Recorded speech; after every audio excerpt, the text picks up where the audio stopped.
हर parents अपने बच्चों के फ्यूचर के लिए बेस्ट चाहते हैं, बट अच्छे इंटेंशन के बावजूद कई बार कुछ पेरेंट्स ऐसी गलतियां कर देते हैं जिससे बच्चों का कॉन्फिडेंस और क्लियरिटी खत्म हो जाती है। इस वीडियो में ब्लेम नहीं है, एक ऑनेस्ट कन्वर्सेशन है। इस वीडियो में हम प्रॉब्लम्स के साथ साथ सॉल्यूशन पर भी बात करेंगे। देखिए, पहला पॉइंट है मार्क्स वर्सेस अंडरस्टैंडिंग। मैंने अक्सर देखा है पेरेंट्स को, वो मार्क्स पर बहुत ज़्यादा फोकस करते हैं कि मेरे बच्चे की परसेंटेज कितनी बनी है। देखिए, मार्क्स बहुत ज़रूरी है। क्यों? इसी से हमें पता पड़ता है कि बच्चा कितना ग्रैब कर पा रहा है, लेकिन साथ के साथ इस बात पर भी बहुत ज़्यादा ध्यान देने की ज़रूरत है कि बच्चा उस कंसेप्ट को कितना अच्छे से समझ पा रहा है या नहीं। हो सकता है बच्चा सिर्फ रोट लर्निंग करके, सिर्फ रट कर उस टॉपिक पर नंबर ले आया हो, लेकिन जब वो रियल लाइफ में जो एप्लीकेशन बेस्ड क्वेश्चन आएंगे तो क्या उनको वो क्लियर कर पाएगा? क्या उसकी अंडरस्टैंडिंग उस टॉपिक पर बनी है या नहीं? ये बहुत देखने की जरूरत है। क्यों? क्योंकि जब वो कॉम्पिटिटिव एग्जाम देगा तो देखो, क्लास में तो वो नंबर ले आया, लेकिन जब 12th के बाद जो कोई भी कॉम्पिटिटिव एग्जाम देगा, वहां पर वो जो कॉम्पिटिटिव एग्जाम वो क्रैक नहीं कर पाएगा। क्यों? क्योंकि रोड लर्निंग से उसने आंसर तो दे दिया, लेकिन उसकी अंडरस्टैंडिंग उस टॉपिक पर नहीं बनी है। देखिए, सेकंड पॉइंट है one definition of success is a risky thing.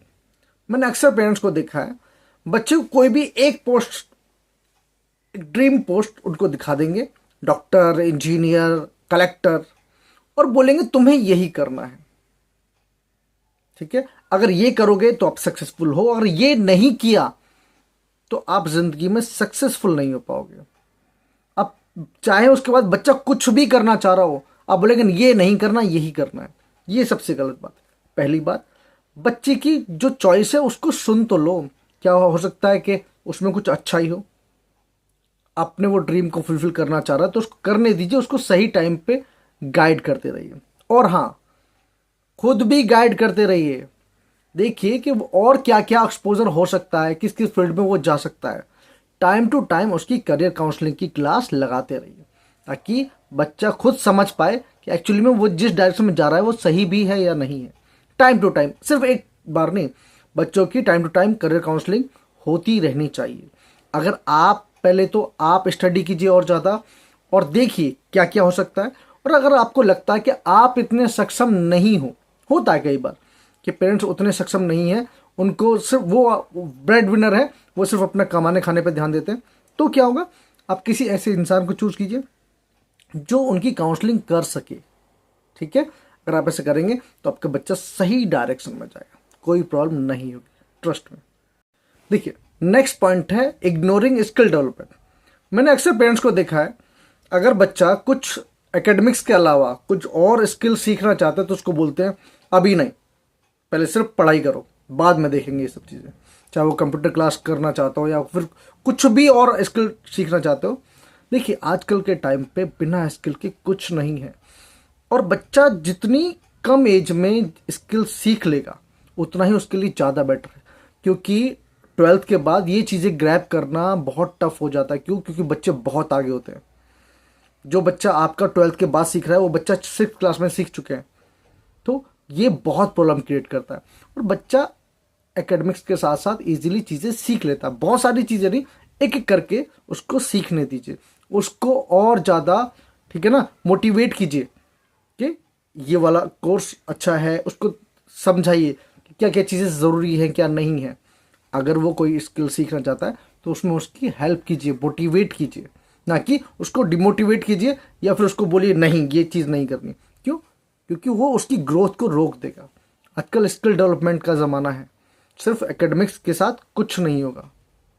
समझ रहे मेरी बात को? नेक्स्ट पॉइंट है not giving children the right to choose. मुझे पता है पेरेंट्स का इंटेंशन हमेशा अच्छा होता है, वो चाहते हैं कि बच्चे सेफ रहे, कोई भी गलत डिसीजन ना ले, इसलिए वो खुद ही उनके लिए डिसीजन लेने लगते हैं। लेकिन यहीं पर प्रॉब्लम स्टार्ट होती है। क्यों? क्योंकि जब आप छोटी छोटी डिसीजन, जैसे ठीक है, सब्जेक्ट क्या लेना है, ठीक है, हॉबी क्या परस्यू करनी है, हर चीज़ पर रोक टोक लगाते हैं, उनको खुद डिसीजन नहीं लेने देते, तो इससे बहुत बड़ी प्रॉब्लम हो जाती है। क्या होती है कि जब बच्चे कॉलेज में जाते हैं, जब रियल वर्ल्ड में जाते हैं, तो वो डिसीजन नहीं ले पाते। उनकी जब डिसीजन मेकिंग पावर वीक होती है तो वो रियल वर्ल्ड में कैसे सर्वाइव करेंगे? तो क्या करना चाहिए? छोटी छोटी डिसीजन जैसे हॉबी क्या परस्यू करनी है, सब्जेक्ट क्या लेने हैं, क्या करना है, छोटी छोटी डिसीजन उनको पहले लेने दीजिए, ताकि जब वो रियल वर्ल्ड में जाए तो रियल में अपने लिए, खुद के लिए, औरों के लिए, आपके लिए सही डिसीजन ले सके। देखिए, नेक्स्ट पॉइंट है lack of real world exposure. मैंने बहुत से पेरेंट्स को देखा है, वो बच्चों से अक्सर बोलते हैं कि तुम सिर्फ पढ़ाई पर ध्यान दो, तुम्हें कोई मतलब नहीं है पूरी दुनिया में क्या चल रहा है क्या नहीं है, सिर्फ अपना पढ़ो, अच्छे मार्क्स लेके आओ, कहानी खत्म। मुझे पता है कि उनका इंटेंशन कभी भी गलत नहीं होता है, वो चाहते हैं कि बच्चे डिस्टर्ब ना हो, उनकी कोई भी टेंशन ना हो, लेकिन उनकी जो बुकिश नॉलेज है उनको अप्लाई करना बहुत ज़रूरी है। सपोज कीजिए आपने बच्चे ने सम सीख लिए, उसको मैथ्स आती है, तो उसको रियल वर्ल्ड में जैसे बजट बनाना, घर का बजट बनाना, शॉपिंग पर जा रहे हो तो चीज़ों का, ठीक है ना, जो प्राइस है उसको कैलकुलेट करके उसको, ठीक है, कितने पैसे बने उनको सिखाना, ये सब चीज़ बहुत ज़रूरी है। ठीक है, ऐसा नहीं कि जितने वो दुकान पर गया, ठीक है, उसने चीज़ सामान खरीदा, उसके बाद जितने दुकानदार ने पैसे बोल दिए उतने दे दिए, और जितने उसने वापस दे दिए उतने ही ले लिए, उसने वो चीज़ काउंट करने की भी ज़रूरत नहीं समझी। ऐसा नहीं होना चाहिए, ठीक है ना। तो जब धीरे धीरे चीज़ें रियल वर्ल्ड में जब जाता है, जब चीज़ों से कनेक्ट कर पाता है, तो पता पड़ता है कि बच्चों का जो कॉन्फिडेंस है वो बिल्डअप होता है, ठीक है ना। और धीरे धीरे बच्चे समझ पाते हैं कि ये कितना कनेक्ट कर पा रहा है और आगे जाके वो कितना प्रॉफिट देगा, ठीक है। तो बच्चों को सिर्फ किताबी कीड़ा मत बनाइए, बच्चों को असली दुनिया में आने दीजिए।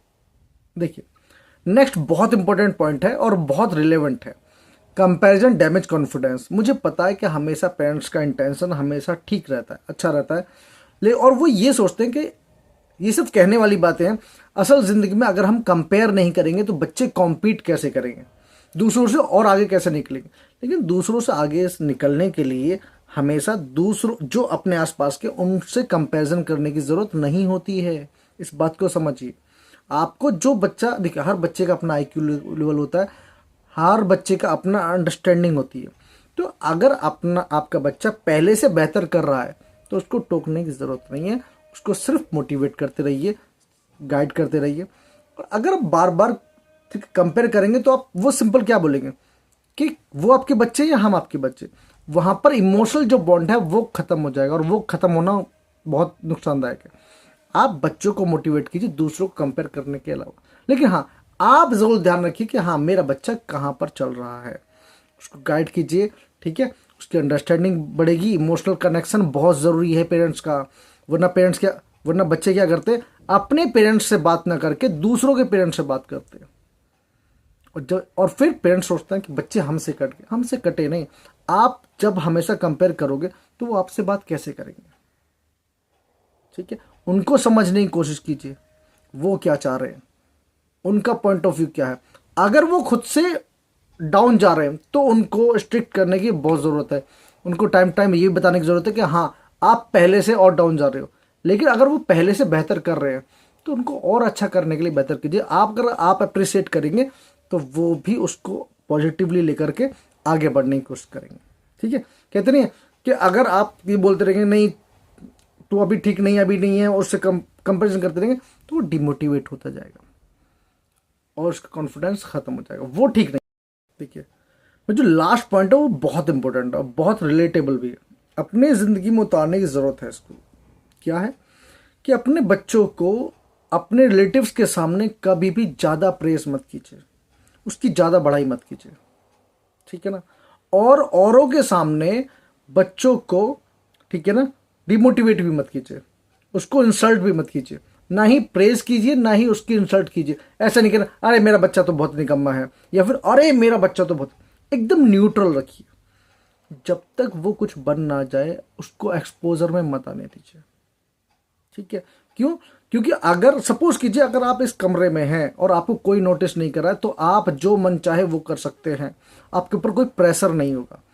अगर वो बच्चा, ठीक है, उसकी ज़्यादा प्रेज करेंगे तो उसको ये डर रहता है अगर मेरे अच्छे मार्क्स नहीं आएंगे तो, अगर मैं ये नहीं कर पाया तो, ये तो सब में गा दिया है। सपोज कि किसी बच्चे का प्री क्लियर हो गया कोई एग्जाम, ठीक है ना, और आपने सब में अपने रिलेटिव्स में सब में बोल दिया कि अरे मेरे बच्चे को तो प्री क्लियर क्रैक हो गया है, और अब बच्चा प्रेशर में आ गया कि अगर उसका मेंस क्रैक नहीं हुआ तो क्या होगा।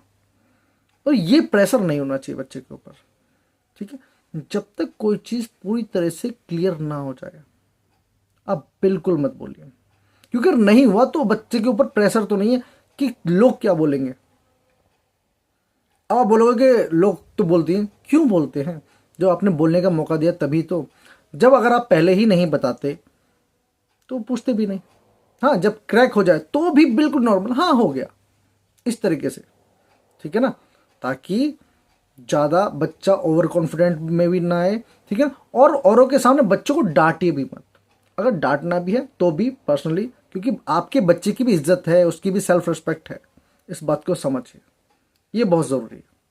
देखिए, पेरेंट्स होने का मतलब फ्यूचर डिसाइड करना बिल्कुल नहीं होता। आपकी रिस्पॉन्सिबिलिटी ये है कि फ्यूचर के लिए आप अपने बच्चे को इतना कैपेबल बना दो कि वो रियल वर्ल्ड में सर्वाइव कर सके और उसकी ग्रोथ बढ़ती जाए, ठीक है। अगर आपको ये वीडियो इन्फॉर्मेटिव लगी हो तो इस चैनल को सब्सक्राइब जरूर कीजिएगा। ऐसी वीडियोज आपको आगे मिलती रहेंगे। Take care all.